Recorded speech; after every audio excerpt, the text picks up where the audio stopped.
Comment peut-on vivre aujourd'hui sa liberté de rêver et d'aimer pour la liberté d'être toi,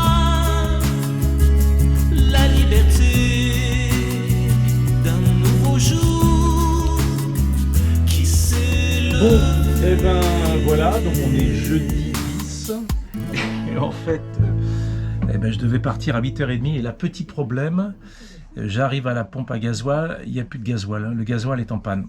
Donc voilà, en plus il y avait deux espèces d'abrutis qui étaient devant avec leurs petits bateaux qui eux voulaient faire le plein de super, ils n'étaient pas contents que je monopolise la place. Bref, donc voilà, la réparation doit se faire dans la journée, donc je pense que là, tel que c'est parti, je ne veux pas pouvoir sortir. Et du coup, ça décale de 24 heures mon départ, normalement. À suivre, voilà. Bon, en fait, ils sont en train de réparer, là. Ils sont en train de réparer, il y a une fuite de carburant. Donc, ça va être réparé ce midi. Donc, ça veut dire, en gros, que je vais partir. Je ne pourrais pas partir aujourd'hui. Je vais partir, en fait, demain matin. Ça décale mon voyage de 24 heures. Bon, c'est pas très très grave, hein, de toute façon, je suis pas pris par le temps. Voilà, à suivre. Bon, il est 8h, et je pars de l'île d'Oléron enfin, suite à ce contretemps à cause de l'essence. Donc voilà, là je m'engage dans une grande navigation, 160 000 qui font à peu près 250 km. Lever de soleil, il fait très très beau. Je pense qu'il va faire très très chaud aujourd'hui. Voilà, je suis sur la pointe de l'île d'Oléron là, que je vais contourner sur la partie bâbord. Et après, en fait, ce qui se passe, c'est toujours tout droit, hein, cap au 180 jusqu'à Saint-Jean-de-Luz. Alors, bon quand on est en mer, hein, une fois qu'on est parti, on peut plus faire grand chose là. C'est-à-dire que le cap 180. On avance à 5 nœuds 2, 5 nœuds 3. Donc il faut bien se faire à manger. Donc là, petite salade. Et puis je reviens sur ce que je disais hier. En fait, certains ont dû se poser la question pourquoi en fait j'attendais de faire le plein d'essence pour partir alors que j'ai un voilier. En fait, ce qui se passe, c'est que là, donc je suis en navigation solitaire de nuit. Il faut vraiment se donner toutes les chances avec soi, c'est-à-dire avoir vraiment le plein d'essence, le plein de fuel.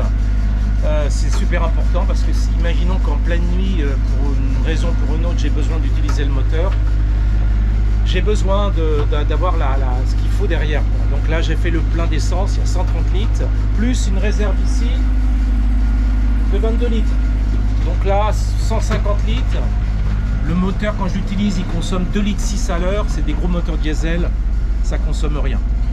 Voilà l'explication en tout cas. Et donc là, du coup, on est vendredi 11. Je suis parti à 8h ce matin et l'heure d'arrivée sur Saint-Jean-de-Luz, c'est samedi 15h.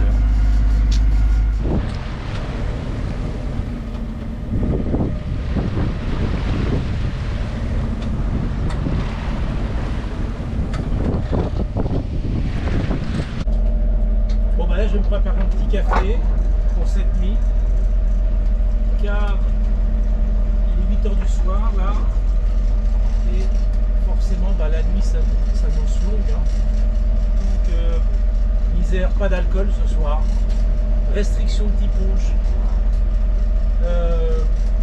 Bon, on navigue pas mal, mais bon, il n'y a pas beaucoup de vent. Je suis à 5 nœuds et l'heure d'arrivée estimée c'est 15h30 demain à Saint-Jean-de-Luz.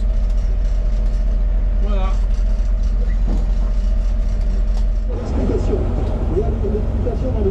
La nuit, on va pas tarder à arriver. Il y a un très très joli coucher de soleil face à moi.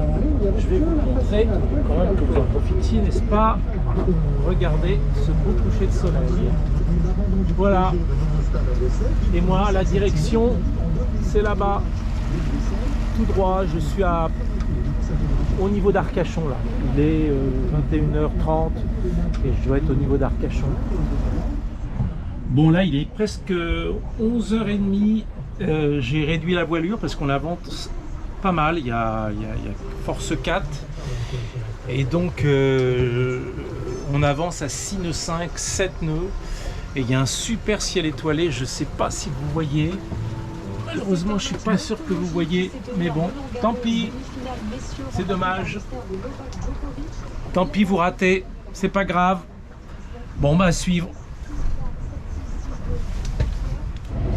Bon, et ben, il est 10 h et là, ça fait plus de 26 heures que j'ai pas dormi.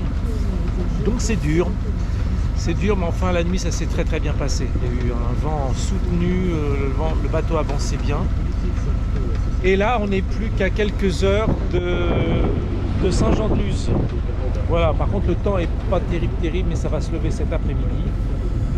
Que vous dire, j'ai fait des petites micro-siestes, mais pas beaucoup. Et vous voyez ceci, ça c'est, regardez, je vous le montre. Ça, vous savez ce que c'est? Ça c'est un petit minuteur qui me sauve la vie, ça. Parce que ça me permet de dormir quelques minutes, je le mets, et de me réveiller, parce que sinon si je ne me réveille pas, je me retrouve dans un rocher. Voilà. Bon, écoutez, là, j'arrive dans 3 heures, 4 heures, je pense, sur Saint-Jean-de-Luz. Eh bien, me voici arrivé à Saint-Jean-de-Luz, après environ 36 heures de navigation, et je suis content d'arriver pour tout vous dire.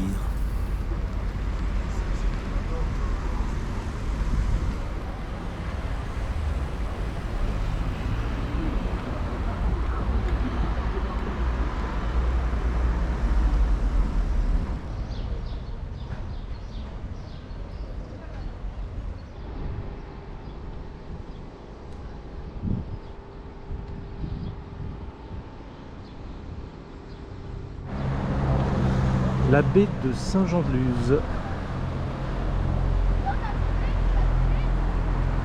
avec sa grande plage où je me suis baigné en pensant à vous.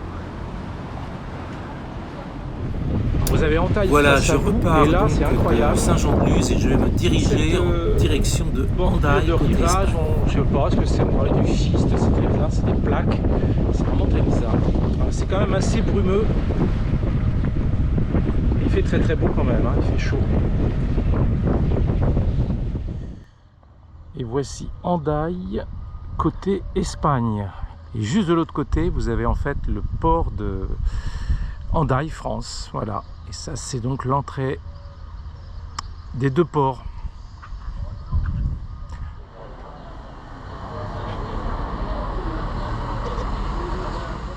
Alors, very impressionnant sur cette baie. Il y en a qui font la merguez espagnole, je ne sais pas comment ils font en plein cagnard, il est 11h30 du matin, il fait une chaleur terrible, et là, les merguez. Alors voilà, nous allons partir donc dans le direction de Pasaia. Pazares, c'est vraiment impressionnant parce qu'en fait, il n'y a pas beaucoup de place, et vous avez des feux qui vous indiquent le passage parce qu'il y a des cargos qui peuvent venir d'en face. Cool, voilà. Mais sinon c'est très très joli.